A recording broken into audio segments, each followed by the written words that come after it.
19호 태풍 쏠릭이 제주도를 지나 북상하고 있습니다. 예상보다 느리게 이동하면서 전남 영광을 스치듯 지나 내일 새벽 3시쯤 전북 군산에 상륙할 것으로 보입니다.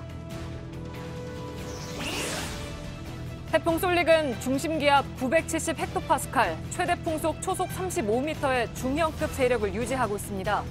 오늘 새벽부터 오후까지 제주 서쪽 해상을 지나면서 제주에선 순간적으로 초속 62m의 최대 풍속이 기록됐고 13,000여 가구가 정전됐습니다. 태풍이 몰고 온 강한 비바람으로 1명이 실종되고 1명이 다쳤습니다. 전국 9개 공항에서 551편의 비행기가 발이 묶였고 80개 항로에서 115척의 여객선도 통제되고 있습니다. 태풍이 서울과 가장 가까워지는 시각은 내일 아침 9시쯤입니다. 출근길, 통학길 안전에 각별히 주의하셔야겠습니다. 고용 쇼크의 타격이 저소득층에 집중되며 소득 분배 상황도 나빠지고 있습니다. 고소득층의 소득은 크게 늘어난 반면 저소득층은 오히려 줄어서 2분기 기준 소득 격차는 2008년 금융위기 이후 가장 많이 벌어졌습니다. 양승태 전 대법원장의 직접 지시를 받아 헌법재판소를 압박하는 방안이 담긴 문건을 작성했다는 판사들의 진술을 검찰이 확보했습니다. 당시 법원 행정처가 헌재 파견 나간 판사로부터 빼돌린 기밀을 처장이던 박병대, 고영한 전 대법관에게 보고한 정황도 검찰이 확인했습니다. 한 공공시설물 주차장에 들어가려는데 주차 차단기에 미인식 세 글자가 뜹니다. 바로 이 파란색 번호판을 제대로 인식하지 못하는 건데요. 오늘 밀착 카메라는 전기차 등 친환경차의 차주들이 겪는 불편한 문제들을 담았습니다.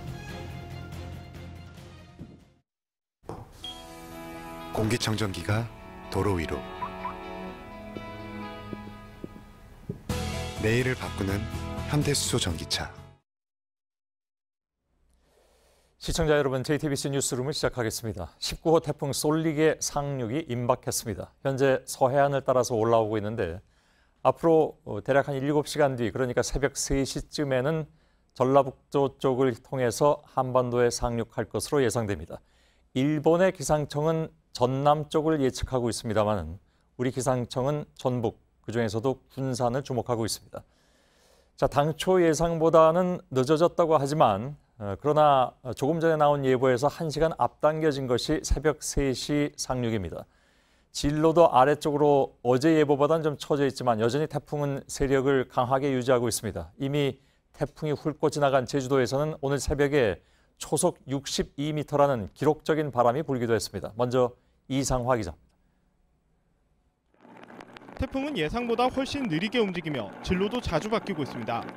현재 목포 서해상을 지나고 있는 태풍은 내일 새벽 3시 전북 군산 또는 그보다 남쪽 해안으로 상륙할 전망입니다. 어제만 해도 충청남도 보령 부근에 상륙할 것으로 예상됐지만 한참 남쪽으로 내려갔습니다. 상륙한 태풍은 세종, 충주 등 충청 지역을 지납니다. 현재 예상대로면 서울과 가장 가까워지는 시점은 내일 오전 9시입니다. 이 시각 동남쪽으로 약 100km 떨어진 충주 부근을 지나갈 것으로 예상됩니다. 이후 오후 2시 강릉 부근을 지나 동해안으로 빠져나갈 가능성이 큽니다. 특이한 점은 태풍의 속도입니다. 제주 서쪽 바다를 지날 땐 시속 4km, 사람이 평소 걷는 수준으로 북상하기도 했습니다. 상륙 후에도 시속 20km로 한반도를 관통할 것으로 보이는데 12시간가량 육상에 머물 가능성이 있습니다. 태풍이 더 오래 머물면서 피해도 더 커질 것으로 우려됩니다. 내일까지 전국 곳곳에 150mm가 넘는 비가 내립니다. 현재 태풍이 지나고 있는 서해안엔 시간당 40에서 50mm 수준의 비가 내리고 있습니다. 폭우보다는 강풍 피해가 더 클 것으로 보입니다. 쏠릭은 강도 강급을 유지하며 여전히 중형 크기를 유지하고 있습니다. 강풍 반경은 300km가 넘고 중심부의 최대 풍속은 초속 35m입니다. 달리는 트럭이 전복될 수 있는 수준입니다. JTBC 이상화입니다. 예, 지금 이 시간 태풍에 가장 가까운 곳인 전남 목포를 연결해서 상황을 들어보겠습니다. 윤정식 기자가 내려가 있습니다. 자, 태풍이 목포를 기준으로 얼마나 가까이 있습니까, 지금? 네, 방금 제가 태풍 센터에 확인한 바에 따르면 지금 현재 제19호 태풍 솔릭은 목포 서남쪽 약 60km 해상 주변에 있는 것으로 보입니다. 이번 태풍은 속도와 방향이 매우 불규칙합니다. 현재 태풍의 예측 진로는 오늘 밤 11시쯤 목포 바로 옆으로 초접근하고 내일 새벽 사이 전남 영광을 스친 뒤 새벽 3시쯤 군산에 상륙할 것으로 보입니다. 예. 조금 전에 말씀을 드렸지만 일본 기상청은 전남 쪽 상륙을 예보를 하고 있습니다. 그러나 우리 기상청은 전북 쪽을 지금 예상하고 있고요. 목포의 지금 상황을 보면 이미 많은 비가 내리고 있고 해서 바람도 많이 부는 것 같고 폭풍 전야라고 하기에도 좀 어려울 것 같습니다. 전야라면 좀 조용하지 않습니까? 근데 이미 시작이 됐다고 봐야 되군요. 네, 제 뒤로 이렇게 태풍을 피해서 어선들이 들어와 있는 모습들이 촘촘하게 보입니다. 워낙 파도가 높을 것이 예상돼서 서로 흔들리다가 뱃길이 충돌할 수도 있어서 이렇게 항구에 단단히 결박한 상태입니다. 지금은 비바람이 세졌다 약해졌다를 반복 중에 있습니다. 이곳 목포는 오늘 밤이 고비가 될 것으로 보입니다. 예. 혹시 피해가 난 게 있습니까? 네, 아직까지 인명피해는 집계가 되지 않고 있습니다. 하지만 제가 나와 있는 이 목포 북항에서는 평소와는 달리 오가는 사람도 거의 없고요. 주변 횟집이나 또 커피숍 등 대부분의 상점이 오늘 하루 종일 문을 닫은 상태입니다. 이 전남 완도와 보길도에서는 이 전복 가두리 양식장이 이 파도에 뒤집혀 육지 쪽으로 떠밀려 왔습니다. 또 전남 지역 곳곳에서는 가로수가 쓰러지는 피해도 잇따랐습니다. 이미 오늘 오후 1시부터 전남 서남부는 태풍 경보가 발령된 상태입니다. 예. 조금 전에 상륙 시간이 조금 앞당겨지긴 했습니다만은 오늘 하루 예상보다 굉장히 느리게 움직였습니다. 시속 4km 그러니까 그냥 사람이 걷는 정도의 속도밖에 되지 않았는데 강도는 그대로 유지가 되고 있다면서요? 네, 어제 시속 20km였던 거에 비하면 오늘은 4km, 정말 느리게 속도가 많이 변했습니다. 이게 태풍이 진행 방향을 동쪽으로 바꾸는 동안 속도가 좀 느려졌다는 걸로 기상청은 설명하고 있습니다. 지금은 이미 방향이 거의 수정이 된 상태고요. 속도가 다시 올라가고 있는 상태입니다. 이 상륙 시점에는 시속 20km를 거의 회복할 것으로 기상청은 내다보고 있습니다. 이 걱정스러운 건 태풍의 세기입니다. 지금 태풍의 속력은 태풍 솔릭은 이 강도는 강, 크기는 중형입니다. 이 속도가 느려지고 빨라지는 동안에도 세력과 크기는 변화가 거의 없다는 겁니다. 하지만 기상청은 자정을 기점으로 강도는 중급, 또 크기는 소형으로 한 단계씩 내려갈 것으로 보고 있습니다. 지난 2010년 9월 한반도에 상륙했던 태풍 곰파스도 상륙 당시 강도는 중급의 소형이었는데 같은 정도로 보고 있습니다. 예, 목포에 나가 있는 윤정식 기자였습니다. 자, 여러 가지 예보가 좀 엇갈리고 있는 상황이기도 합니다. 지금 이 시간 현재까지도. 그만큼 이번 태풍은 유난스럽게 좀 예측하기가 어려운 그런 상황인데 일부 보도에 따르면 또 아까 말씀드린 대로 일본 쪽의 기상청의 예측은 오늘 새벽에 그러니까 제가 아까 3시쯤에 전북 지역으로 들어갈 것이라는 예보를 기상청의 예보에 따라서 전해드렸는데 일본 쪽의 예상은 그보다 좀 빠른 시간에 전남 영광 쪽을 향해서 올라갈 것이다 하는 그런 예측도 나와 있습니다. 이것은 저희가 잠시 후에 기상청을 연결하게 되면 우리 기상청의 보다 좀 확실한 입장, 그러니까 예측을 다시 한번 확인해서 전해드리도록 하겠습니다.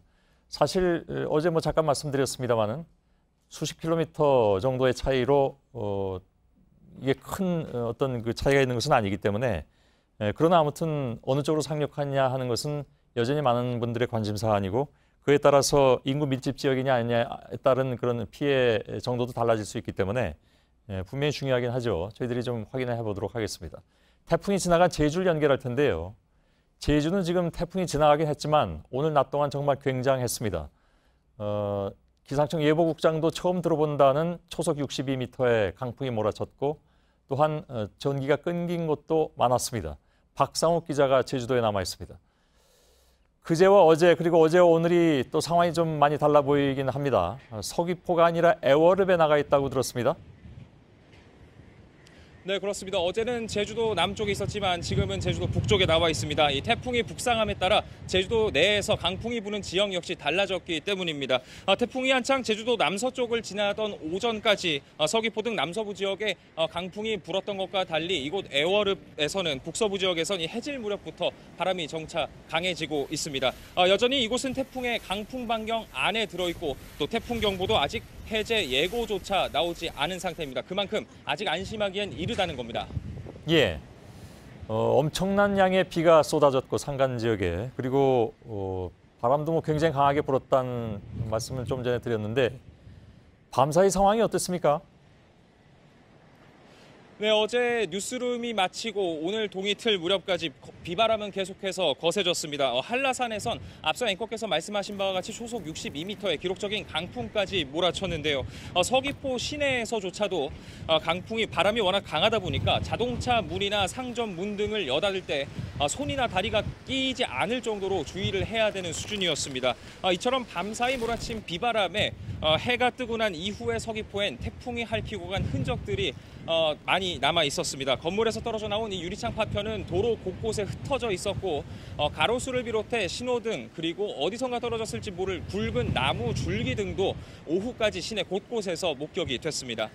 예, 어젯밤에 관광객 한 명이 파도에 휩쓸려서 실종됐다고 들었는데 혹시 속보가 있는지요? 네, 그 사건은 어제 저녁 7시 20분쯤 서귀포의 소정방 폭포에서 벌어진 일입니다. 해경은 폭포에서 사진을 찍기 위해 두 사람이 이동을 하다가 갑작스러운 강력한 파도에 나무로 만든 난간이 무너지면서 이 같은 사고가 벌어진 것으로 보고 있습니다. 현재 해경과 경찰 또 소방 등의 인력이 투입해서 이틀째 수색 작업이 진행되고 있지만 강한 바람과 또 파도에 수색 작업은 난항을 겪고 있습니다. 태풍이 제주를 지나간 이후에도 지금 보시는 것처럼 바람은 거세고 또 비도 역시 많이 내렸지만 이 밖에 추가 인명 피해 보고는 아직까지는 없는 상태입니다. 예, 다행이군요. 박상욱 기자였습니다. 태풍을 맞은 제주의 모습은 이번 태풍의 위력이 어느 정도인지를 여실히 보여주고 있습니다. 곳곳에서 대형 간판들이 날아갔고 가로수가 부러질 정도였습니다. 최충일 기자가 좀 더 자세히 취재를 해봤습니다.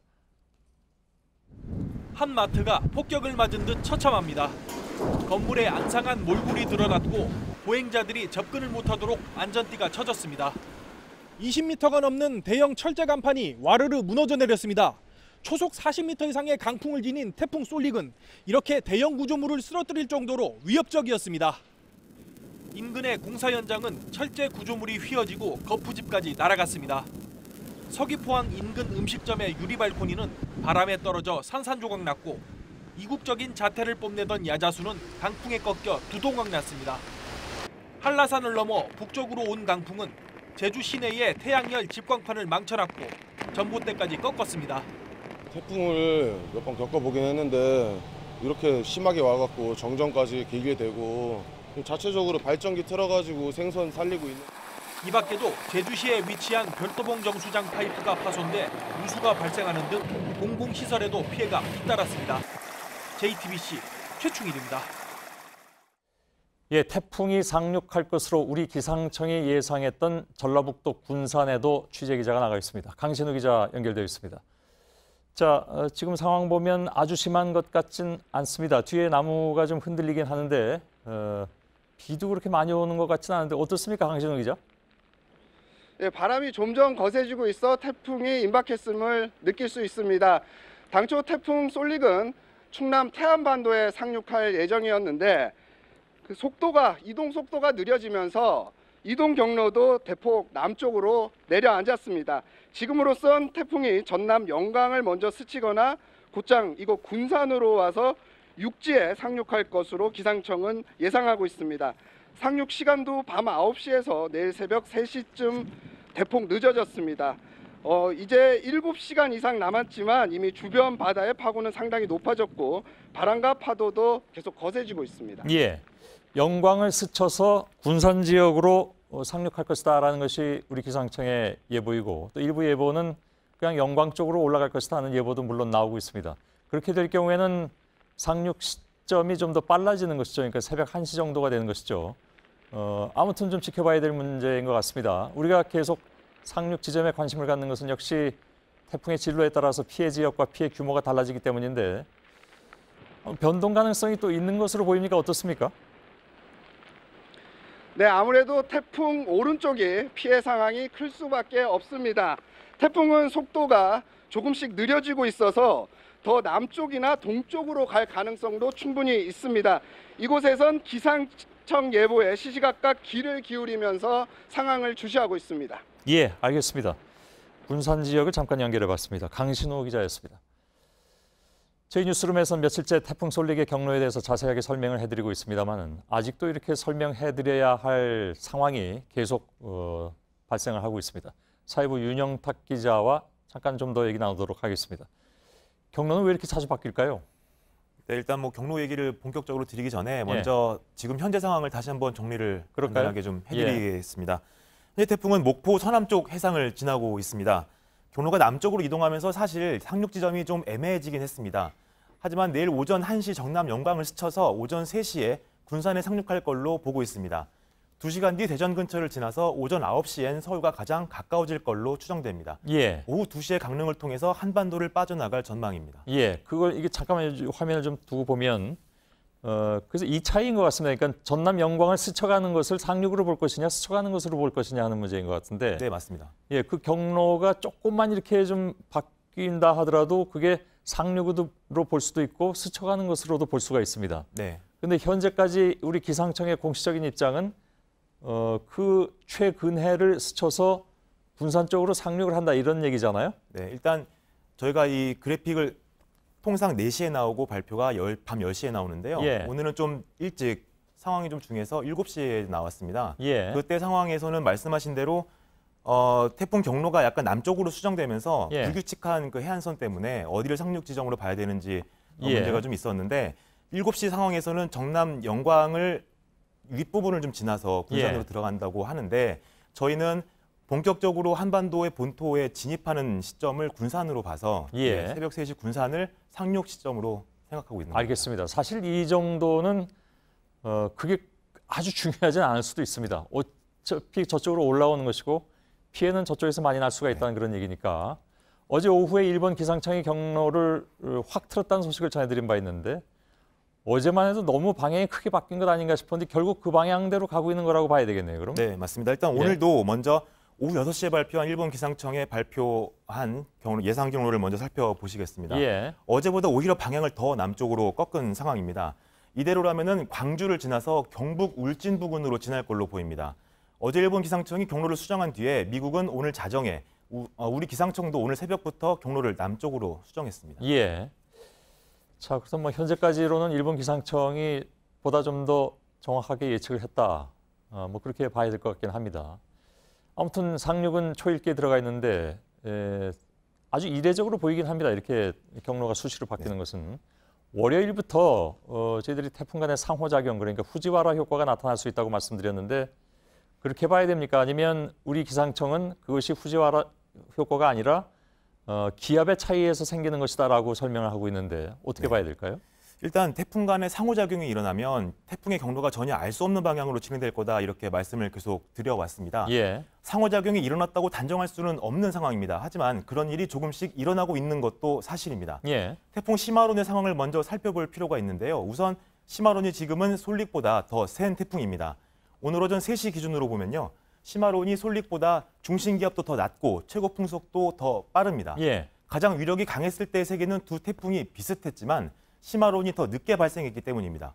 공교롭게도 두 태풍의 강도가 역전되는 시점에서 솔릭의 경로도 바뀌었고 속도도 더 느려졌습니다. 예. 솔릭은 지금 전성기는 지난 상태라면서요. 네, 시마론도 전성기는 지났지만 발생이 늦게 됐기 때문에 좀 더 강하다. 더 강한 상태입니다. 예. 그래서 이제 시마론이 솔릭을 당긴 것이 아니냐, 이른바 이제 후지와라 효과가 있는 것이 아니냐 하는 것인데 사실 이걸 따져보는 이유는 실제로 후지와라 효과가 일어났을 경우에 여러 가지 변칙적인 상황이 발생할 수 있기 때문에 더 우리가 조심을 해야 된다는 그런 상황이잖아요. 네, 맞습니다. 예. 먼저 정리를 그동안 많이 해드렸는데 다시 한번 정리를 해드리면요. 이 상호작용은 두 태풍 간의 거리가 가까울수록 가능성이 더 높아집니다. 시마론은 이동 속도가 시속 40km 안팎으로 솔릭보다 몇 배는 더 빠릅니다. 아까 오늘 오전 3시 이미 시마론이 3기가 더 세졌다고 말씀을 드렸는데 거리를 저희 재보니까요. 900km도 채 안 됐습니다. 솔릭이 한반도에 상륙할 시점에는 시마론이 더 앞서 나갈 걸로 보이는데 이때는 800km도 채 되지 않습니다. 서울에 근접할 때도 두 태풍 간의 거리는 870km 정도입니다.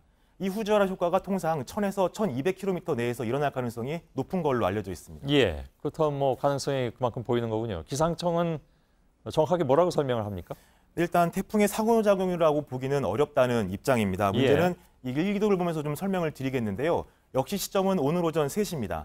기상청은 세력이 커진 시마론이 북태평양 고기압을 계속 자극해서 오른쪽으로, 그러니까 동쪽으로 밀었고 이 과정에서 모양이 찌그러지면서 솔릭이 그 가장자리로 이동하면서 급격하게 경로가 바뀌었다 이렇게 설명을 하고 있습니다. 예, 북태평양 고기압은 어제까지만 해도 저희 한반도 안으로 들어와 있었는데 그 끝부분이 이제는 시마론 때문에 밀려나 있는 동쪽으로 그런 상황이군요. 네, 마침 북태평양 고기압도 힘이 좀 빠진 상태인데 시마론이 강도가 세서 밀어내고 있다고 이렇게 설명하고 있습니다. 예, 자 그러면 어떤 일이 있을 것으로 예상을 해야 될까요? 후지와라니 뭐니 다 감안을 해본다면. 네, 일단 모두 상호작용이 일어난다는 가정하에 한번 이야기를 해보겠습니다. 지난 2012년 태풍 덴빈과 볼라벤의 사례가 실제로 있었던 만큼 이번에도 시마론이 솔릭을 밀어낼 가능성이 가장 높다고 볼 수 있습니다. 이렇게 되면 솔릭이 서해상으로 잠시 빠질 수도 있지만 편서풍 때라서 다시 동쪽으로 돌아올 수밖에 없습니다. 한반도 상공에서 일어난다면 솔릭이 한반도에 2번 상륙하는 일이 벌어질 수도 있습니다. 가능성은 크지 않지만 합쳐질 수도 있는데요. 육상을 지나면서 솔릭의 세력이 크게 약해지기 때문에 시마론과 합쳐질 수 있다는 겁니다. 만약 이런 일이 벌어진다고 해도 동해상으로 빠져나갈 것으로 보이기 때문에 한반도에 큰 영향은 없을 것으로 보입니다. 자 누차 말씀드리지만 이건 어디까지나 예측이고 뭐 확률을 지금 따질 수는 없지만 이런 일이 있을 수도 있다라는 것은 미리 알고 있는 것은 중요하기 때문에 저희들이 이 부분을 좀 짚어드렸습니다. 윤영탁 기자였습니다. 자, 이번 태풍이 움직인 경로가 이전과는 워낙 달라서 기상청도 당황할 정도라고 하는데 기상청 나가 있는 취재기자를 연결해서 좀 더 자세한 내용을 좀 들어봐야 될 것 같습니다. 유한울 기자가 나가 있습니다. 유한울 기자, 19호 태풍 솔릭 매우 더디게 움직이고 있습니다. 사람이 걷는 속도 정도밖에 되지 않는다면서요? 4km 속도. 네, 오늘 낮 12시 시속 4km까지 떨어졌습니다. 성인 남성이 평소에 걷는 수준입니다. 원래 제주도 인근 해상을 지날 때만 해도 시속 16km로 제법 빨랐습니다. 하지만 제주도 부근을 지나면서 시속 7km로 떨어지더니 그 다음엔 더 속도를 늦춰서 시속 4km까지 떨어진 겁니다. 자, 기상청 나가 있는 유한울 기자를 연결하면서 이 질문을 하려고 했습니다. 왜냐하면 아까부터 이 문제가 지금 나와서 기상청의 공식 입장이 어떤 겁니까? 그러니까 제가 말씀드릴 때 큰 의미가 이제는 없을 수도 있다고는 했지만 기록으로 놓고 볼 때는 분명히 중요한 문제여서 또 실제로 어느 정도 피해가 날 것인지를 예측하는 데도 중요한 문제이기 때문에 새벽 1시에 영광 쪽으로 들어가는 것이 맞습니까? 새벽 3시에 군산 쪽으로 들어가는 것이 맞습니까? 기상청의 입장은 공식 예보는 뭔가요? 네, 이 태풍의 현재 상황을 시시각각 모니터링하고 있는 국가태풍센터 쪽에 제가 직접 물어봤습니다. 그랬더니 이 태풍 솔릭이 우리나라의 사선으로 비껴 들어올 예정이라고 합니다. 그 때문에 이 명확한 지점, 도시를 이 국가태풍센터 또 기상청도 현재 명시하지 못하고 있는 상황인데요. 그 대신 호남 서해안 전역이 이 태풍 영향권에 있는 만큼 이 지역에서는 모두 단단히 대비를 해야 한다는 게 기상청의 입장입니다. 그렇습니다. 뭐 아까도 말씀드린 것처럼 뭐 불과 수십 킬로 혹은 뭐 그보다 조금 더 된다 하더라도 상륙이 어디로 되는 것이냐가 지금 단계에선 아주 중요하진 않을 수는 있죠. 왜냐하면 다 영향권에 있는 것이니까 그렇게 이해를 하도록 하겠습니다. 자, 기상청에서 취재한 또 다른 내용은 어떤 게 있습니까? 네, 계속해서 이 태풍 솔릭의 속도가 이렇게 떨어진 이유에 대해서 좀 설명을 드리겠습니다. 그동안 이 한반도 상공에는 견고하게 북태평양 고기압이 자리 잡고 있었습니다. 이 기상청은 솔릭이 이 북태평양 고기압을 뚫고 올라오고 있기 때문에 이 태풍의 속도가 더뎌졌다고 설명합니다. 또 솔릭이 북서진하던 원래 방향을 바꿔서 북동진하는 과정에서 이 속도가 늦춰진 것으로 보입니다.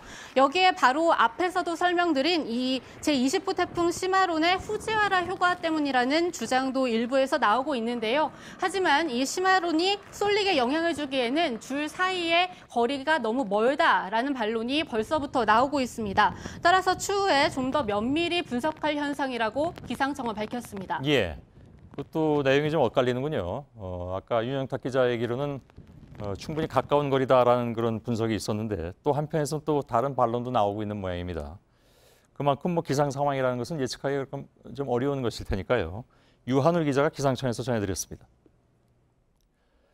쏠릭이 올라오고 있는 서해 쪽은 바닷물이 가장 많이 밀려오는 만조대와 겹쳐서 우려가 큽니다. 태풍의 영향력과 바닷물이 상승작용을 일으켜서 침수 피해 등을 키우지 않을까 하는 걱정이죠. 2010년 태풍 곤파스가 왔을 때 큰 타격을 입었던 안산 대부도에 이상엽 기자가 다녀왔습니다. 태풍 쏠릭이 서해안에 상륙하는 시간은 내일 새벽 2시쯤입니다. 바닷물이 가장 많이 밀려오는 만조대입니다. 불어난 바닷물이 강한 바람을 타고 넘칠 경우 침수 피해를 일으킬 가능성도 있습니다. 쏠릭이 올라오는 곳은 전북으로 추정되지만 서해안 곳곳에 주민들이 비상 대기 상태입니다. 태풍과 만조의 상승작용을 속단할 수 없기 때문입니다. 지난 2010년 태풍 곤파스가 강타한 안산 대부도 주민들은 더욱 긴장하고 있습니다. 당시 포도를 키우는 비닐하우스는 휘어진 뼈대만 남았고 주민들은 수확을 포기했습니다. 8년이 지났지만 일부 피해 흔적은 아직 그대로 남아 있습니다. 기둥들이 사방에 널려 있었고요. 곤파스 태풍이 또 맞아서 피해를 본다면 이제 농사를 이제 접겠다 이런 얘기도 좀 했었는데 주민들은 이번에도 바싹 긴장하면서 서둘러 보강 작업에 들어갔습니다. 안산 대부도의 한 포도농가입니다. 주민들은 바람이 비닐하우스를 타고 넘어갈 수 있게 추가로 구조물을 설치했습니다. 인근 선착장에선 사람들의 출입을 통제하고 어선들은 일일이 육지로 끌어올렸습니다. 태풍 쏠릭이 계속 방향을 바꾸는 가운데 서해안 지역 주민들과 지자체들도 경로를 예의주시하고 있습니다. JTBC 이상영입니다. 예, 이번에는 시청자 여러분들께서 제보해 주신 영상과 사진을 보면서 피해 상황을 잠깐 좀 살펴보겠습니다. 먼저 태풍 피해를 겪은 제주에서 제보 영상이 굉장히 많이 도착해 있습니다. 감사하다는 말씀을 먼저 좀 전해드립니다. 시청자 김효진 씨의 제보 영상입니다. 제주에 있는 정방폭포의 모습입니다. 아래로 떨어져야 하는 폭포 물줄기가 바람을 이기지 못하고 다시 위로 올라가는 모습이 보이고 있습니다. 자, 이번엔 제주 시내로 가보겠습니다. 차도와 인도가 구분이 되지 않을 정도로 빗물이 넘쳐 있는 모습입니다. 도로 위로 시내버스 바퀴가 반쯤 물에 잠긴 채 운행 중에 있죠.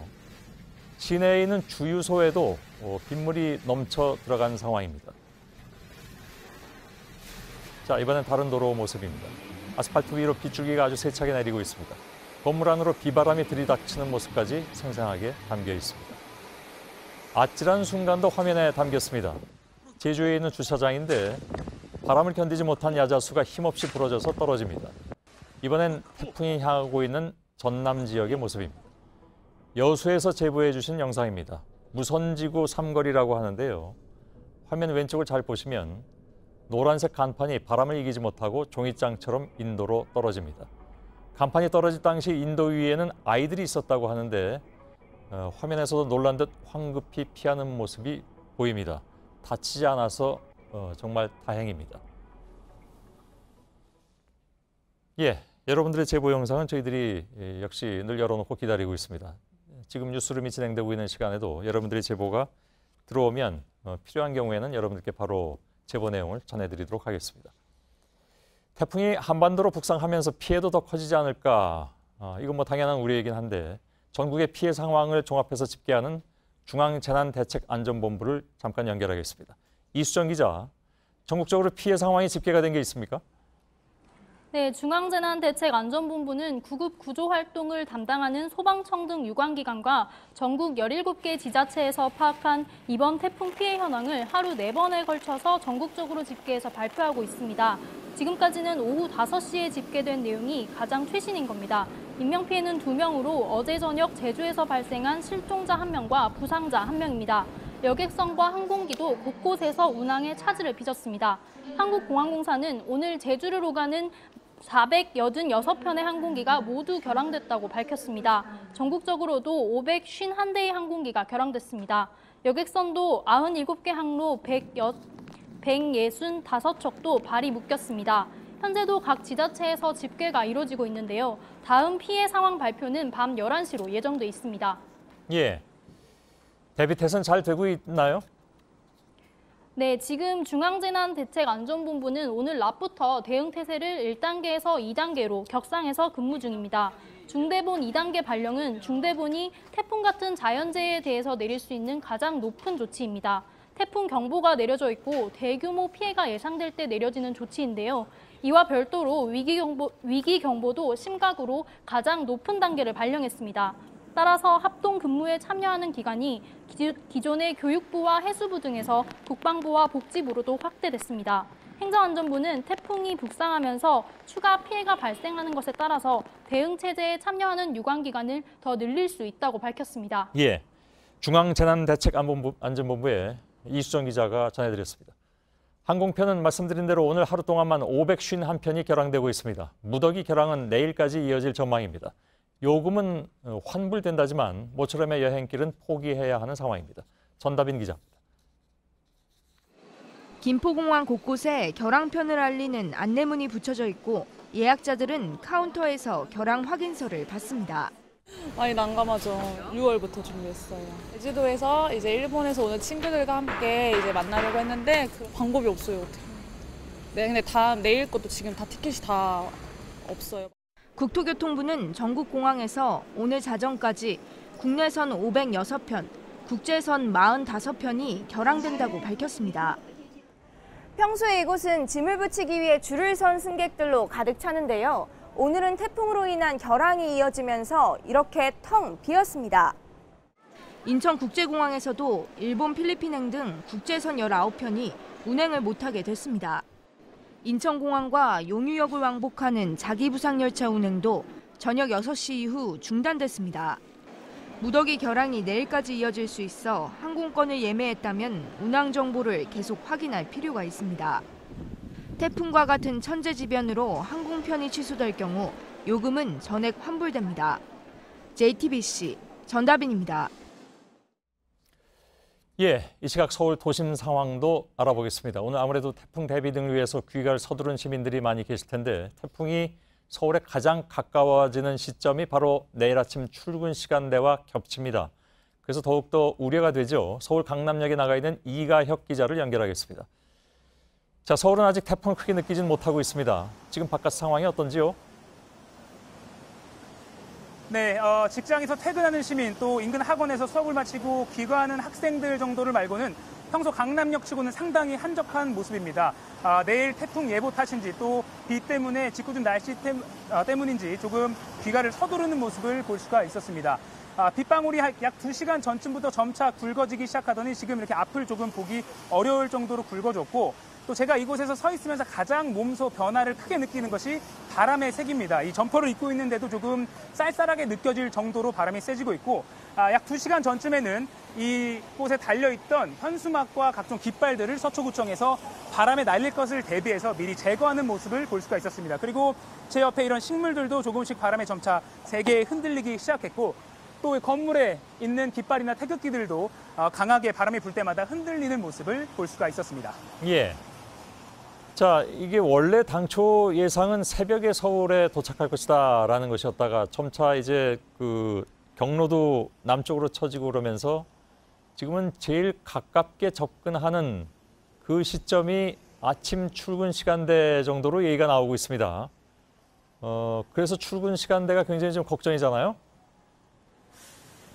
그렇습니다. 태풍 쏠릭이 서울에 가장 가까이 접근할 것이라고 예측된 시각이 조금 상황에 따라서 변하고는 있지만 현재까지 가장 정확한 추정은 내일 아침 9시입니다. 이 시각에 서울에서 동남쪽으로 100km 떨어진 지점까지 태풍 쏠릭이 접근을 합니다. 그러니까 최소 내일 이른 새벽부터는 비바람이 수도권과 서울에 강하게 불어 닥친다 이렇게 예상을 하면 되는데 걱정되는 것이 말씀하신 대로 출근길과 등굣길입니다. 비도 많이 오겠지만 거센 바람이 가장 걱정입니다.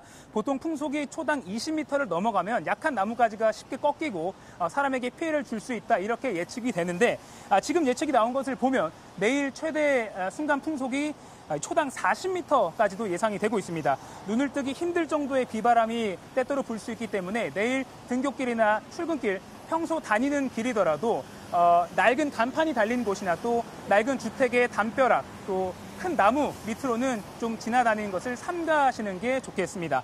또 운전을 할 경우에는 차체가 바람에 심하게 흔들릴 수가 있기 때문에 운전대를 두 손으로 잡고 평소보다 훨씬 서행하시는 게 좋습니다. 지하철과 버스같이 대중교통을 이용하실 경우에는 사람이 몰릴 것을 대비해서 평소보다 조금 일찍 출발하시는 게 낫겠습니다. 예. 학교는 휴교하는 곳도 많다고 들었는데 그 내용은 조금 이따 좀 전해드리도록 하겠습니다. 서울시나 지하철 공사 등도 지금 비상대기 상태였군요. 네, 서울교통공사는 어제와 오늘 전동차와 각 지하철역 또 공사 지역 등을 미리 점검을 했습니다. 또 만일의 사태를 대비해서 24시간 복구 지원반을 포함해서 비상근무 체제에 돌입했습니다. 코레일도 며칠 전부터 낙석 우려 지역이나 침수 피해 우려 지역을 미리 점검을 했고 또 규정에 따라서 바람이 초속 45m 이상일 경우에는 KTX가 운행이 중단될 수가 있다는 점 알려드립니다. 또 시간당 강우량이 60mm를 넘더라도 모든 열차 운행이 때에 따라서 중단될 수가 있습니다. 또 영종대교나 인천대교 또 각 고속도로도 상황에 따라서 운행이 통제가 될 수 있기 때문에 웹사이트 등을 통해서 미리 좀 알아보시고 가시는 게 좋겠습니다. 또 서울시와 각 구청도 취약 지역을 점검을 했습니다.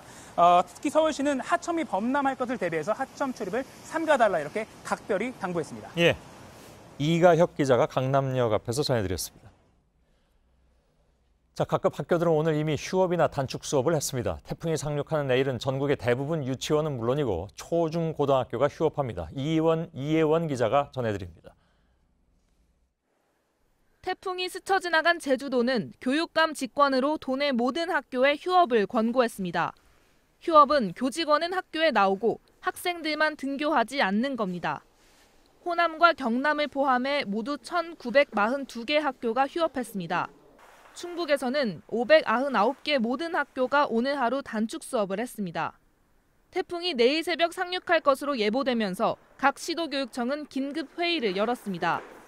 충북은 교직원도 모두 학교에 나오지 않는 휴교를 결정했습니다. 세종과 강원은 유치원과 초중 고등학교 모두 휴업하기로 했습니다. 서울과 인천은 중학교까지 휴업하고 고등학교는 휴업을 권고했습니다. 내일 오전 기준으로 태풍 영향권에서 어느 정도 벗어나는 호남과 부산 등은 학교장 재량으로 상황에 따라 휴업을 하도록 했습니다. 보건복지부는 태풍의 영향권에 든 지역에서는 어린이집 등원도 자제하라고 권고했습니다. JTBC 이혜원입니다. 태풍이 오면 집 안에 있는 게 안전하다고 하지만 오히려 집안이 더 불안한 사람들이 있습니다. 도심 재개발 구역에 사는 주민들입니다. 옆집이 무너지진 않을까, 철거 공사장에서 벽돌이나 철제 구조물이 날아오진 않을까 걱정합니다. 서효정 기자입니다. 아이들이 다니는 초등학교 옆으로 철제 구조물이 들어서 있습니다. 재개발 구역 공사장을 둘러싼 가림막입니다.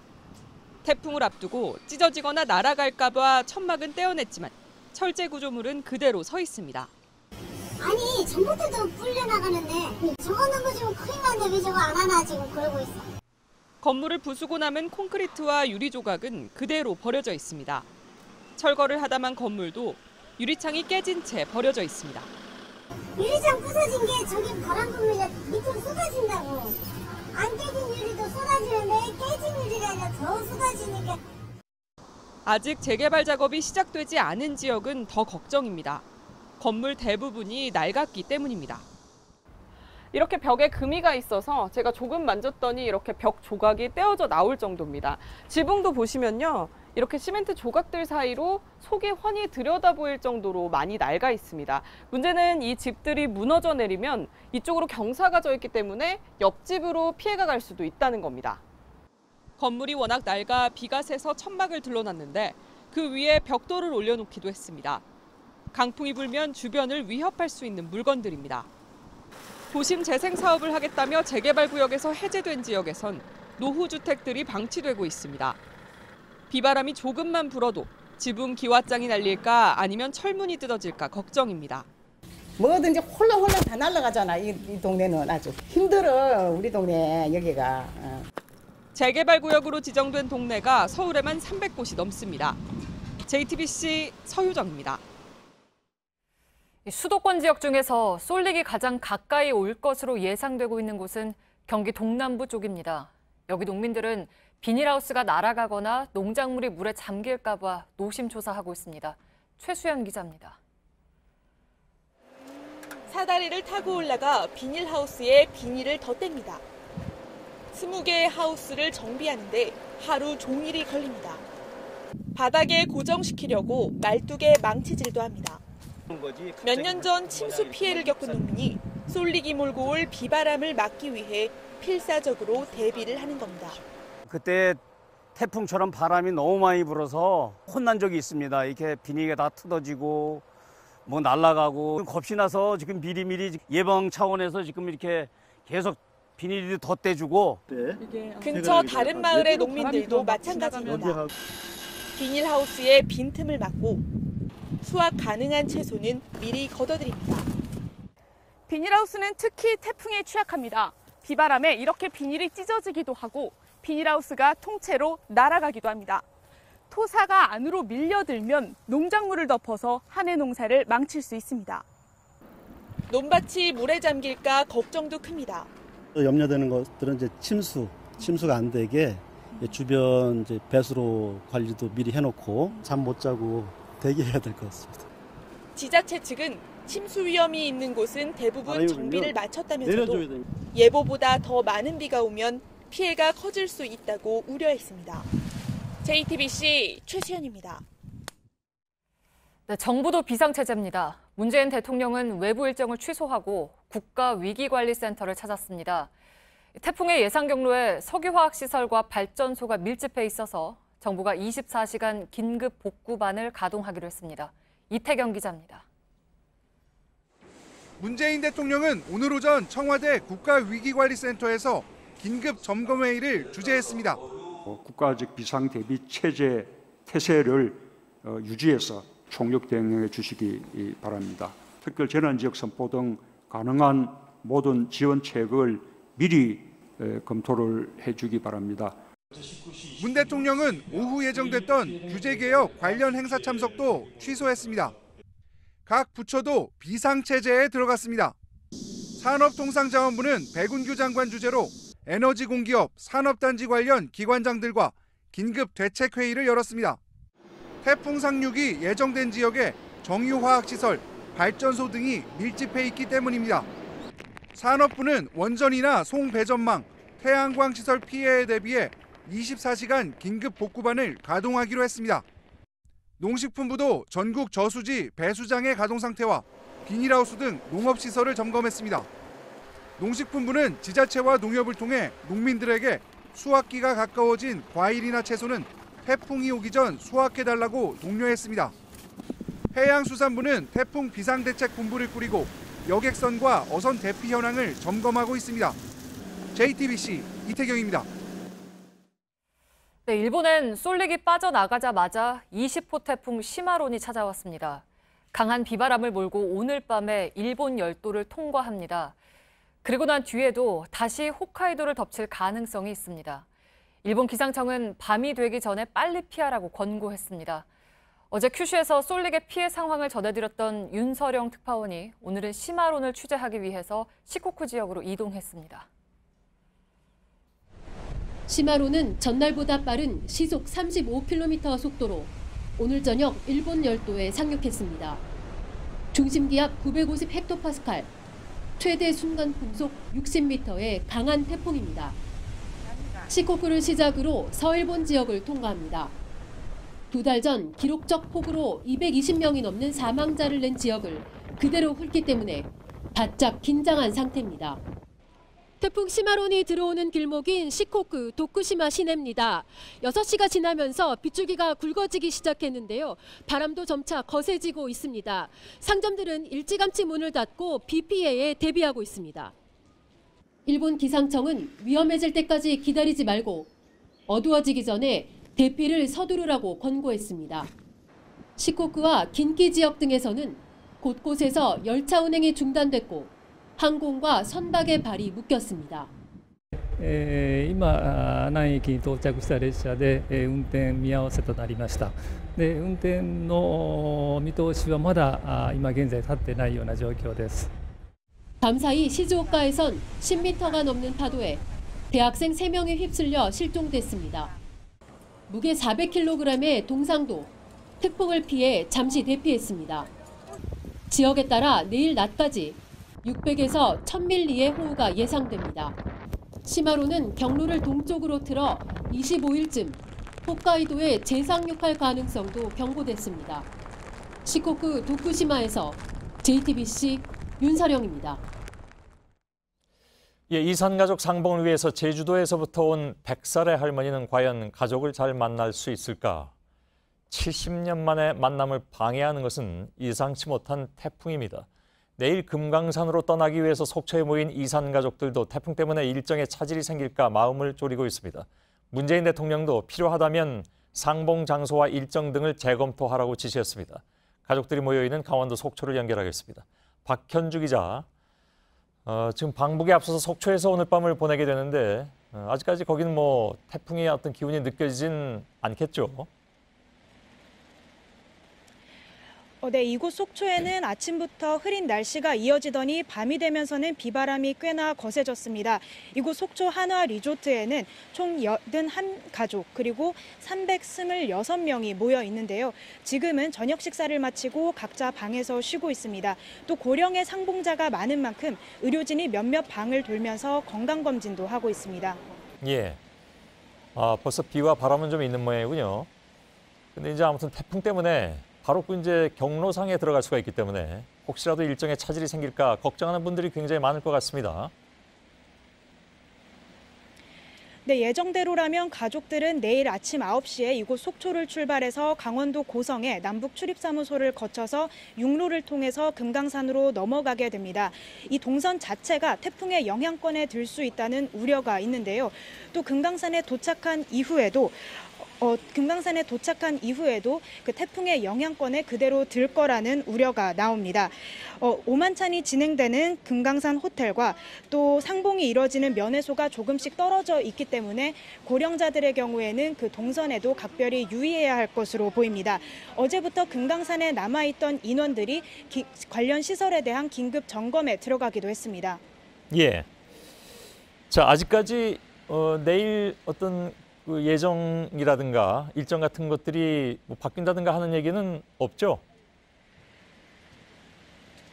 네, 아직까지는 내일부터 시작되는 2박 3일의 상봉 일정에는 변함이 없습니다. 하지만 문재인 대통령은 오늘 긴급 점검 회의에서 필요할 경우에는 상봉의 일정과 장소 그리고 조건을 재검토하라라고 지시를 했습니다.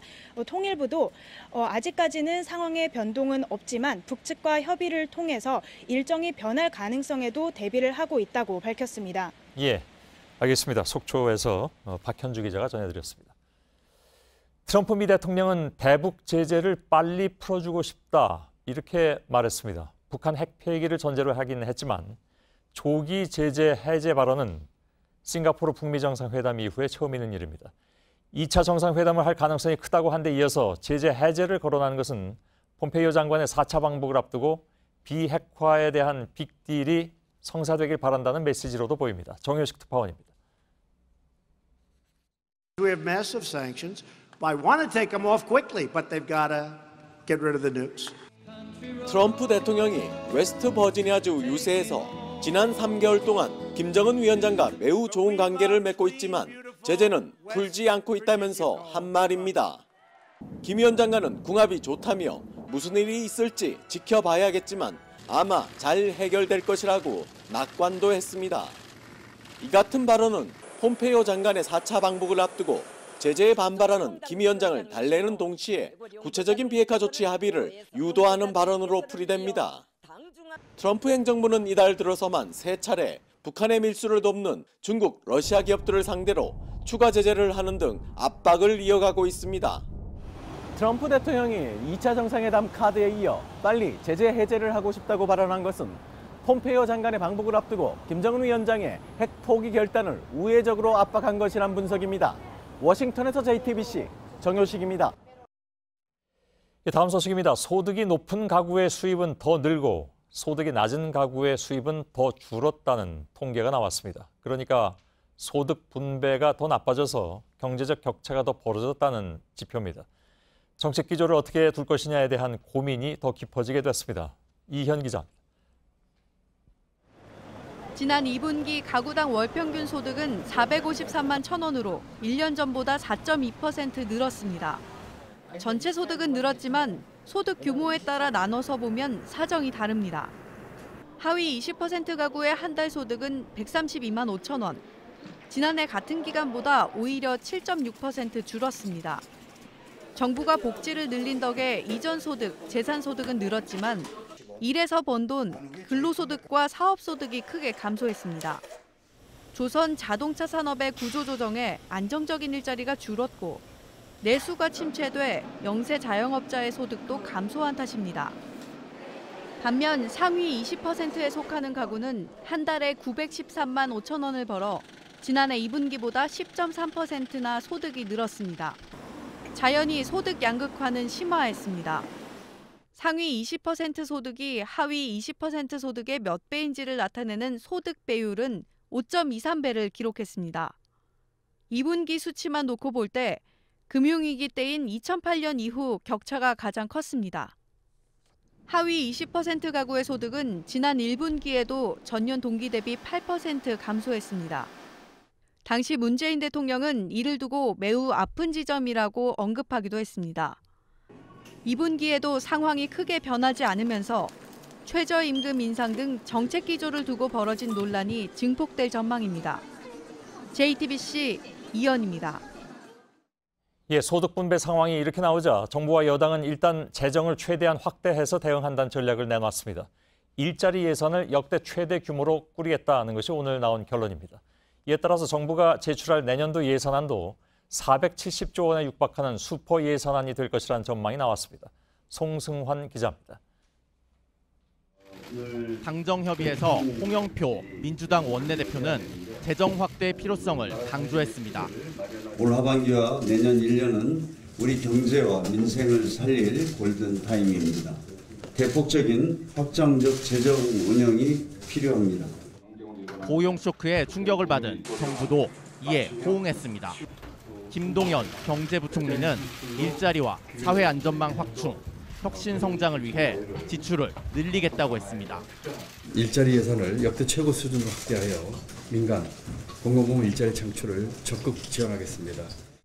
사회 서비스 분야에서 일자리를 늘리기 위해 내년에 어린이집 보조교사 15,000명을 추가로 뽑기로 했습니다. 저소득층에 구직 촉진 수당 200억 원을 지급하고 장애인 연금도 한 달 30만 원으로 10만 원을 올립니다. 새로운 일자리를 만들기 위한 연구 개발에도 돈을 더 풀기로 했습니다. 혁신 성장을 가속화하기 위해 데이터와 인공지능 등 8대 선도 사업에 8조 원을 선제적으로 투자하고 연구 개발비를 20조 원 이상으로 확대하기로 했습니다. 당정이 재정 확대에 공감하면서 28일 정부가 제출할 내년도 예산안은 470조 원에 육박하는 슈퍼 예산안이 될 것이란 전망도 나옵니다. 반면 야당은 나랏돈을 푸는 것만이 능사가 아니라며 반발하고 있어 국회에서 격론이 예상됩니다. JTBC 송승환입니다. 예, 역대 최고 수준의 일자리 예산을 내놓겠다고 했지만 사실 잠깐 일하고 마는 일자리의 비중이 높다면 그 효과가 금방 끝나버리는 문제가 있죠. JTBC가 입수한 정부 보고서를 보면 정부도 이런 문제점을 모르고 있지는 않았습니다. 정종문 기자입니다. 도로 옆 화단을 정리하거나 제방의 잡초를 뽑는 공공근로. 이런 직접 일자리 사업에 올해 배정됐던 예산은 3조 2천억 원이었습니다. 지난달 31일 국무회의에 제출된 고용노동부의 일자리 관련 보고서는 직접 일자리 사업의 문제점을 조목조목 짚었습니다. 직접 일자리 사업은 취업이 어려운 사람들에게 일시적으로 일자리를 준 뒤 민간 일자리를 구하도록 유도하는 것이 목표입니다. 그런데 청년들의 경우 절반 가까이가 정부의 직접 일자리를 다시 찾았습니다. 원래 취업 취약계층이 대상이지만 취약계층이 아닌 사람들의 참여 비율이 60%가 넘었습니다. 담당 부서에서 사람 뽑기 편하다는 것이 이유였습니다. 내년 일자리 예산은 역대 최고 수준이 될 전망입니다. 정부는 사업의 질도 신경 쓰겠다고 밝혔습니다. 재정이 적극적인 역할을 하면서 또 한편으로는 재정 사업의 질을 높이는 데도 최대한 신경을 쓰겠습니다. 하지만 실질적인 일자리 늘리기 와는 거리가 있는 직접 일자리 예산은 20%가 넘게 늘어날 전망입니다. JTBC 정종문입니다. 노동자 9명을 숨지게 한 인천 남동공단에서 난 불은 전기 배선 문제 때문이었던 것으로 확인됐습니다. 화재에 취약한 내부 자재는 불을 키웠고 스프링클러는 불이 나고 50분이 지나서야 작동했습니다. 김민관 기자입니다. 경찰과 소방당국이 이틀에 걸친 합동감식 결과를 내놨습니다. 처음 불이 난 지점은 공장 건물 4층 검사실과 식당 사이 복도 천장이 아닌 4층 화물용 엘리베이터 앞 사무실 천장인 것으로 확인됐습니다. 이곳은 최초 발화점으로 추정된 복도 천장에서 20m가량 떨어진 지점입니다. 스프링클러는 화재 발생 50분이 지난 뒤에야 물을 뿌린 사실도 드러났습니다. 경찰은 스프링클러 밸브와 화재 감지기는 이상이 없는 것으로 파악됐다며 곧바로 작동하지 않은 이유를 분석하고 있습니다. 특히 짧은 시간에 많은 사상자가 난 건 불에 약한 내부 자재를 썼기 때문으로 조사됐습니다. 벽이나 천장은 이제 샌드위치 패널로 시공이 되어 있고 천장 상부 부분 철근 구조물은 우레탄 폼으로 도포가 되어 있는 걸로 확인을 했습니다. 화재에 상당히 취약합니다. 경찰과 소방당국은 현장 감식을 추가로 진행하고 공장 건물에 전기가 공급되면 스프링클러를 작동해보는 실험도 할 계획입니다. JTBC 김민관입니다. 사법농단 의혹을 수사하는 검찰의 칼끝이 정점인 양승태 전 대법원장을 향하고 있습니다. 헌법재판소를 압박하는 방안이 담긴 문건은 양승태 전 대법원장이 지시해서 만들었다는 판사들의 진술을 검찰이 확보한 것으로 저희 취재 결과 확인됐습니다. 한민용 기자입니다.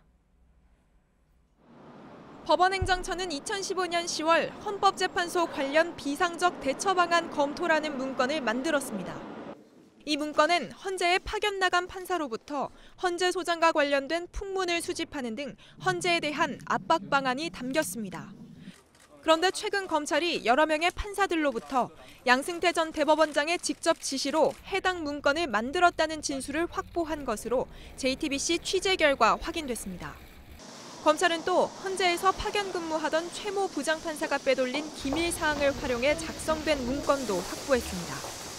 여기엔 대법원과 이해관계가 걸려있는 헌재의 사건들에 대한 진행 경과가 정리돼 있는데 당시 행정처장이던 박병대 고영한 전 대법관에게 보고한 정황도 확인했습니다. 2015년 9월엔 헌재 주요 심리사건 경과보고란 문건을 작성해 박병대 전 처장에게, 또 2016년 2월엔 새로 취임한 고영한 전 처장에게 보고했다는 겁니다. 윗선으로 수사를 넓혀가고 있는 검찰은 오늘 행정처 핵심 인물이던 이규진 부장판사도 소환해 조사하고 있습니다. 한없이 참담하고 부끄럽습니다. 하지만 검찰에 출석해서 진술을 하게 된 이상 아는 대로 그리고 사실대로 진술할 생각입니다. 이 부장판사의 진술에 따라 윗선을 향한 검찰 수사도 급물살을 탈 것으로 보입니다. JTBC 한민용입니다. 이번 주 서울의 아파트값이 7달 만에 가장 큰 폭으로 올랐습니다. 박원순 서울시장이 여의도와 용산을 개발하겠다고 발표한 뒤 이들 지역의 아파트값이 오르기 시작했고 결국 전방위로 번진 겁니다. 정부는 투기 지역을 추가로 지정하는 등의 대책을 내놓겠다고 했습니다. 송지혜 기자입니다. 김동연 경제부총리는 오늘 오후 김현미 국토부 장관, 김수현 청와대 사회수석 등과 긴급회의를 열고 부동산 시장 안정 대책을 논의했습니다. 이 자리에서 정부는 투기 지역을 추가로 지정하는 방안 등을 빠른 시일 내 검토해 발표하기로 했습니다. 정부가 추가 조치를 예고하고 나선 건 아파트값 상승세가 서울 전역으로 번지면서입니다. 이번 주 서울 아파트값은 0.37% 올랐는데 7개월 만에 가장 큰 폭입니다. 동작구가 0.8%로 가장 많이 올랐고 강동, 양천, 강서, 영등포구 등도 0.5% 넘게 올랐습니다. 서울 아파트값은 지난달 박원순 서울시장이 여의도와 용산 통합개발 구상을 내놓은 이후 뛰기 시작했습니다.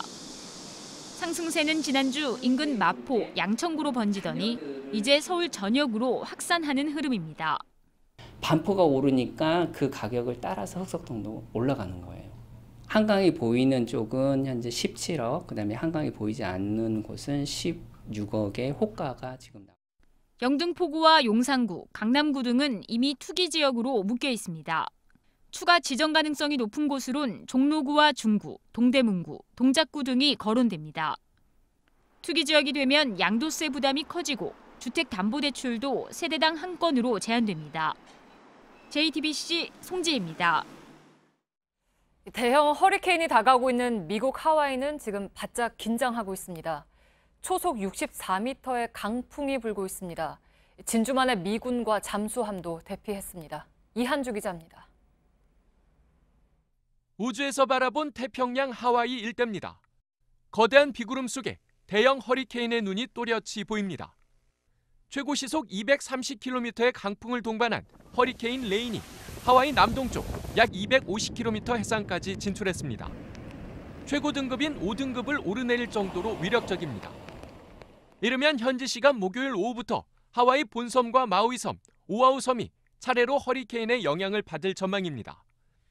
일부 산악지대의 경우 시간당 최대 600mm란 기록적 호우가 예보됐습니다. 상점마다 생수와 식료품을 사려는 주민으로 국세통을 잃었고 주유소에도 줄이 길게 늘어섰습니다.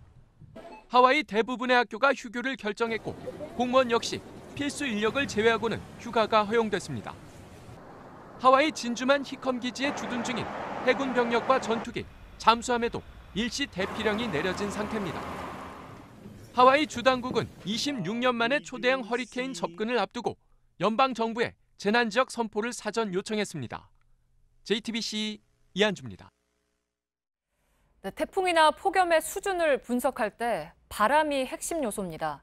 바람의 방향이나 세기를 정밀하게 측정할 수 있다면 기상 예보의 정확도를 크게 높일 수가 있습니다.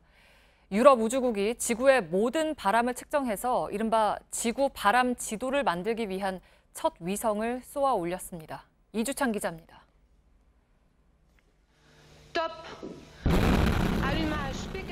유럽 우주국 ESA가 남미 기아나의 발사장에서 인공위성 아이올로스를 우주로 쏘아 올렸습니다. 아이올로스는 그리스 신화에 나오는 바람의 신 이름을 땄습니다. 이름에 걸맞게 지구 표면에서 부는 바람에 대한 지도를 만들기 위한 첫 위성입니다. 바람 지도는 온도와 습도 등 기상 요소의 상호작용을 연구하는 핵심 자료로 기대를 모읍니다. Occasionally the weather is extreme. If we have extreme storms, and it's very important that we warn people about this in advance. 바람 측정에는 위성에서 발사한 강력한 레이저 빔이 사용됩니다. 움직이는 공기 입자에 반사돼 돌아온 정보를 분석하는 것이 핵심 기술입니다. 기존 관측용 기구와 달리 지상에서 320km 높이에 이르는 다양한 고도의 측정이 가능합니다. 아이올로스는 3년 동안 지구에 포괄적인 바람 지도를 보내올 예정입니다. 대기 순환 분석의 정확도가 높아져 열대지방 기상 예보가 약 15%가량 나아질 것으로 분석됐습니다. JTBC 이주찬입니다. 고은 시인의 성추행 의혹을 제기했다가 손해배상 소송을 당한 최영미 시인이 기자회견을 열고 모든 것을 걸고 싸우겠다고 했습니다. 또 민족 문학의 수장이란 후광이 오래된 범죄 행위를 가려왔다며 이 재판은 그의 장례식이 될 것이라고 주장했습니다. 시민사회 단체들이 모여 만든 미투 시민행동은 고은 시인에게 소송을 멈추고 반성하라고 했습니다. 경찰이 과천살인범 변경석 씨의 신상을 공개하기로 했습니다. 변 씨의 사진을 언론에 제공하진 않고 변 씨가 언론에 노출될 때 얼굴을 가리지 않는 소극적인 방식으로 공개하겠다는 계획입니다.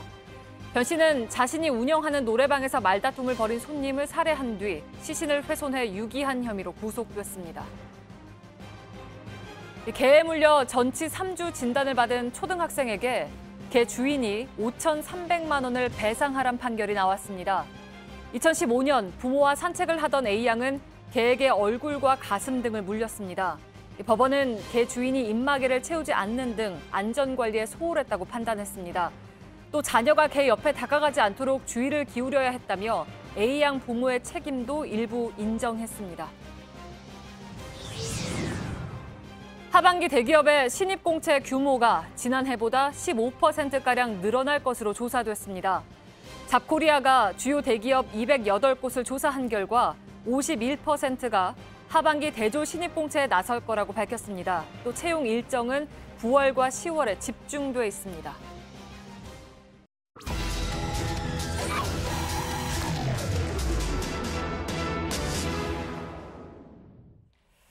네, 요즘 친환경차에 대한 관심은 커져가는데 기반 시설은 제자리 걸음입니다. 주차장에선 번호판을 인식하지 못하고 연료를 충전할 수 있는 곳은 전국에 8곳뿐입니다. 밀착 카메라 윤재영 기자입니다.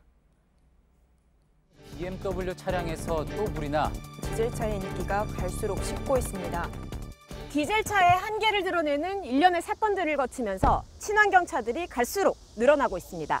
그중에서도 이런 전기차 또는 수소연료차의 증가율이 유독 높은데요.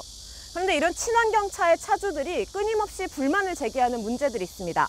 그 첫 번째가 바로 이 파란색 번호판입니다. 정부는 지난해 6월 이후 출고되는 전기차와 수소연료 전지차에 대해 의무적으로 파란색 번호판을 부착하도록 했습니다. 친환경차 구매자들에게 혜택 제공을 쉽게 하고 자긍심을 높인다는 취지입니다. 그런데 이 번호판 때문에 황당한 일을 겪는 전기차주들이 많습니다. 가장 큰 건 곳곳의 주차 차단기가 이 번호판을 제대로 인식하지 못한다는 겁니다. 종합병원이었거든요. 그러니까 출차할 때 확인이 안 됐던 거예요. 그래서 한 주 있다 다시 와가지고 출차할 때 보니까 요금이 15만 원이 청구가 된 거예요. 취재진은 직접 전기차를 운전해 이를 확인해봤습니다. 앞에 보이는 곳은 서울의 한 공공시설물 주차장 입구인데요. 한번 진입을 시도해보겠습니다.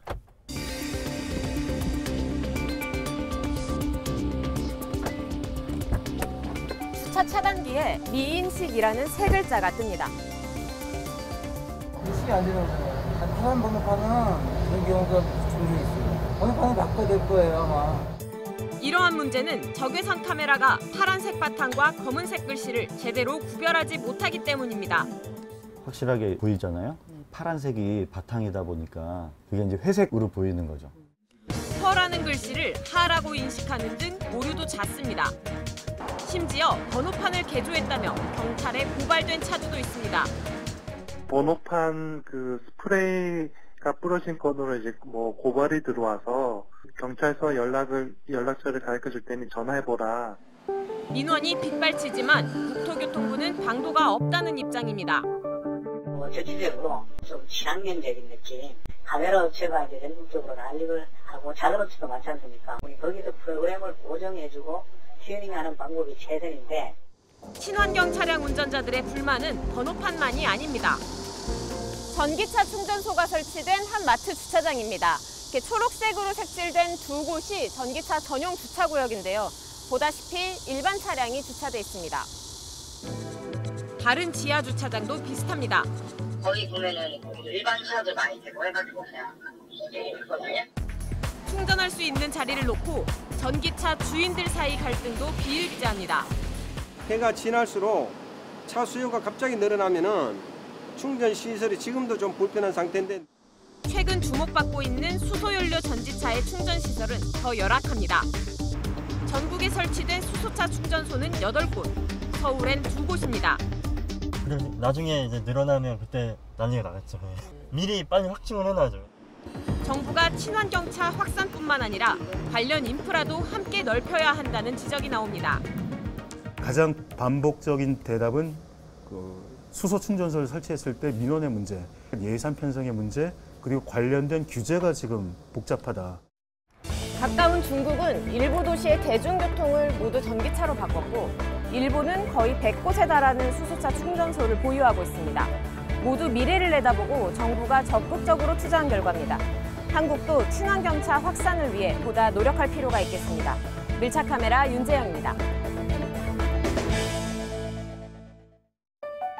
태양이 위대한 건 무한해서만이 아니라 깨끗해서만이 아니라 누구에게나 공평한 에너지이기 때문입니다. 서해의 작은 섬 죽도는 한화의 해피선샤인과 함께 친환경 에너지로 홀로서는 에너지 자립섬이 되었습니다. 햇살을 나눠 내일을 키웁니다. 한화. 예, 시청자 여러분, JTBC 뉴스룸을 이어가겠습니다. 태풍 소식 때문에 오늘 특보로 전해드리고 있어서 그동안에 전해드렸던 각종 코너는 오늘 생략하도록 하겠습니다. 자, 태풍과 관련해서는 지금 두 가지의 새로운 소식이 들어와 있습니다. 우선 하나는 상륙 지역이 전남 지역으로 좁혀졌습니다. 그중에서도 전남 쪽의 북부 쪽으로 좁혀진 그런 상태입니다. 다시 말하면 군산 쪽 상륙은 지금 아닌 것으로 얘기가 나오고 있고, 또 한 가지는 속도가 빨라졌습니다. 그러니까 저희 뉴스 시작할 때 사람이 걷는 속도, 그러니까 시속 한 4km 정도의 속도로 매우 느리게 접근하고 있다고 말씀드렸는데, 지금 목포 쪽에서 들어온 소식은 아까 목포 60km 바깥에 해상에 있다고 했는데 1시간이 지난 지금 40km 바깥에 있는 것으로 보이고 있습니다. 그래서 지금 속도가 시속 한 15 내지 20km 정도로 굉장히 빨라졌다는 그런 변화가 있습니다. 지금부터 하나하나 확인을 좀 해드리겠습니다. 지금 전남 목포 옆 해상을 여전히 지나고 있는데 1시간 전과 상황이 얼마나 달라졌는지 취재기자를 연결하겠습니다. 윤정식 기자, 말씀드린 대로 아까 1시간 전에 약 60km 떨어져 있다고 말씀드렸는데 지금은 더 가까워졌다면서요? 네, 좀 더 다가왔습니다. 기상청은 지금 제19호 태풍 쏠릭이 이 목포 기점으로 서남쪽 약 40km 해상까지 다가온 것으로 보고 있습니다. 1시간 만에 20km가량을 움직인 겁니다. 아까 말씀하셨던 대로 오늘 낮만 하더라도 4에서 8km, 시속 4에서 8km의 속도였던 이 태풍인데 현재는 시속 23km로 추정되고 있습니다. 기상청이 현재까지 내놓은 태풍의 예상 진로는 오늘 밤 11시쯤 이 목포 바로 옆으로 초접근한 뒤 이 전남 영광과 변산반도 등을 스치고 전남 쪽으로 상륙하는 것으로 현재까지는 예측되고 있습니다. 예, 조금 이따가 기상청 연결해서 마저 좀 확인을 해드리도록 하겠습니다. 실제로 비바람이 아까보다 더 세진 것 같습니까? 네, 오늘 목포에 내린 비는 지금까지 내린 강수량만 110mm입니다. 여기에 지금도 시간당 30mm의 비가 쏟아지고 있습니다. 시간이 가면 갈수록 빗줄기는 점점 더 거세지고 있습니다. 이 바람도 시간당 15m로 불고 있는데, 초속 15m로 불고 있는데요. 이 태풍이 다가올수록 특히 바람이 거세지는 게 확실하게 느껴지고 있습니다. 제 뒤로 태풍을 피해 항구에 정박한 어선들이 보입니다. 상당수 배가 이렇게 불을 밝히고 있고요. 이 안에는 어민들이 타고 있습니다. 혹시 높은 파도에 배끼리 서로 부딪힐 수도 있어서 어민들이 직접 그 상황에 대비하기 위해 뜬 눈으로 밤을 지샌다고 합니다. 예, 알겠습니다. 아직 커다란 피해는 보고되지 않고 있는 것으로 알고 있는데, 물론 다행스럽게 인명피해도 없고요. 좀 더 거기서 좀 지켜봐 주길 바라겠습니다. 윤정식 기자가 목포항에서 전해드렸습니다. 자, 목포를 지나면 태풍은 서해안을 따라 올라오다가 육지로 올라오게 되는데, 지금으로선 전남 영광 쪽, 그리고 혹시 또 모르면 그보다 위쪽 전라북도 쪽으로 치우칠 가능성이 없지 않아 있습니다만은, 현재까지 기상청이 내놓은 것은 전라남도 지역, 그중에서도 약간 북쪽에 치우친 지역으로 상륙 지점을 예측하고 있습니다만은, 군산에 나가 있는 강신우 기자 잠깐 좀 연결하도록 하겠습니다. 강신우 기자, 지금 군산은 원래 상륙 지역으로 예측이 됐다가 조금 전부터 상황이 바뀌어서 지금 상륙 지역은 아닐 가능성이 높은 것으로 나오고 있습니다. 하지만 가까이 가면서 점점 더 태풍 기온은 느껴질 것 같은데 지금 상황이 어떻습니까? 네, 1시간 전보다 파도가 매우 높아졌습니다. 그리고 보시는 것처럼 비바람도 거세게 몰아치고 있습니다.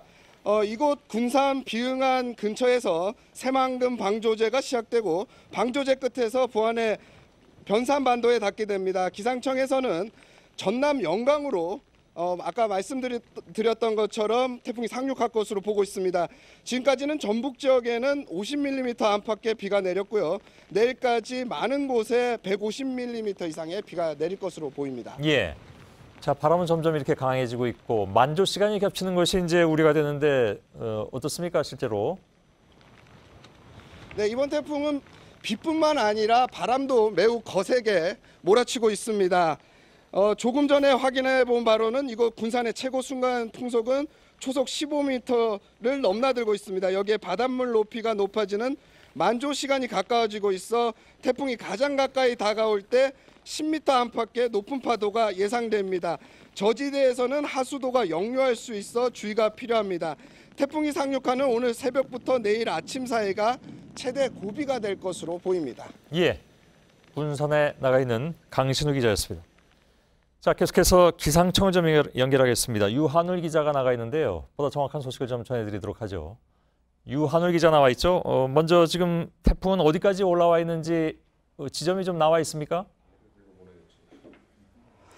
네, 제19 태풍 솔릭은 현재 전남 목포 해상을 지나고 있습니다. 목포에서 서남쪽으로 약 40km 떨어져 있습니다.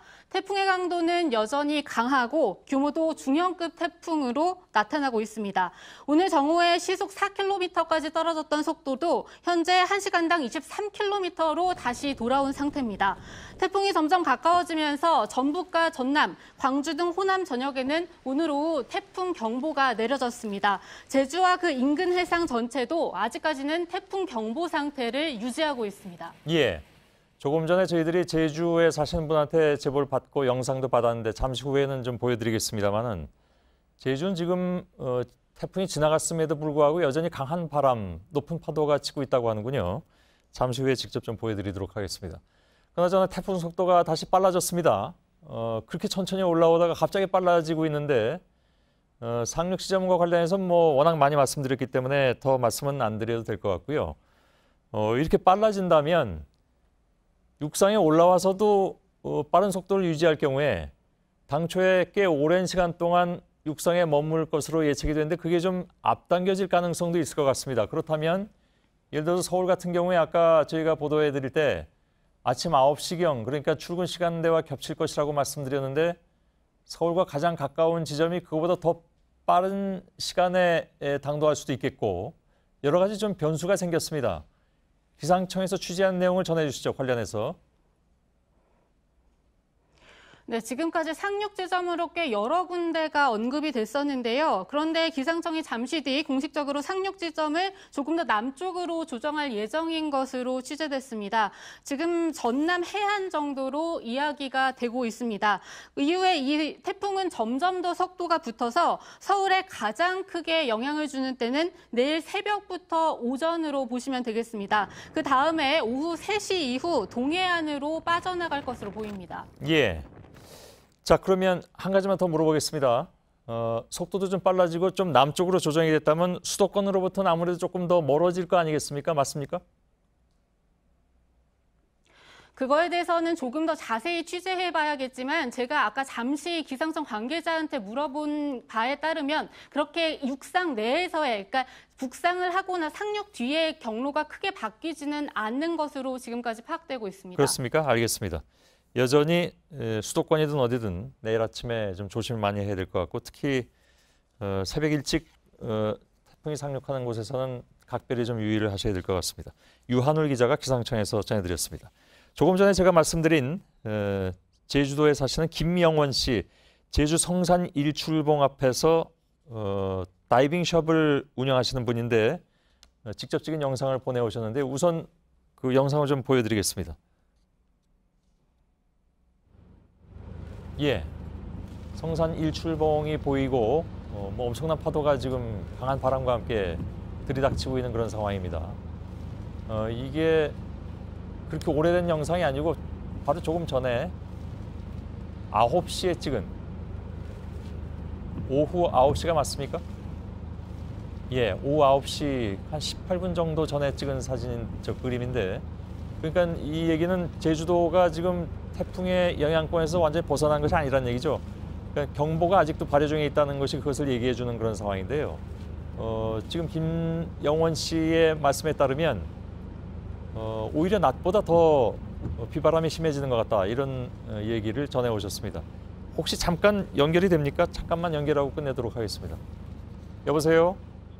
여보세요? 예, 안녕하십니까? 영상 잘 받았습니다. 네네. 예. 운영 중인 다이빙샵 벽이 한 3m 정도 무너졌다고 들었습니다. 네, 옆에 저희 샵의 직접적인 벽은 아니고요. 예. 옆에 있는 벽이 조금 무너졌습니다. 아, 그렇습니까?